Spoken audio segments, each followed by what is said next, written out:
পান্ডাটি রোডে অ্যাক্সিডেন্ট করে, তার একটি পা ভেঙে যায়।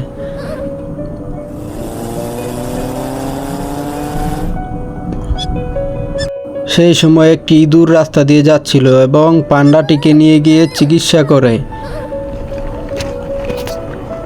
তাকে সুস্থ করে তোলে, তার অনেক যত্ন নেয়। তারা একসাথে থাকতে শুরু করে। ইঁদুরটি জঙ্গলে খাবারের উদ্দেশ্যে বের হয় এবং সে খাবার নিয়ে ফিরছিল। তখনই একটি ঈগল ইঁদুরটিকে তুলে নিয়ে চলে যায়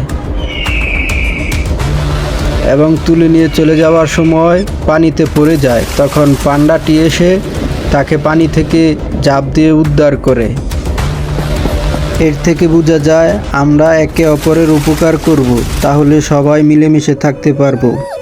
ভালো লাগলে সাবস্ক্রাইব করেন।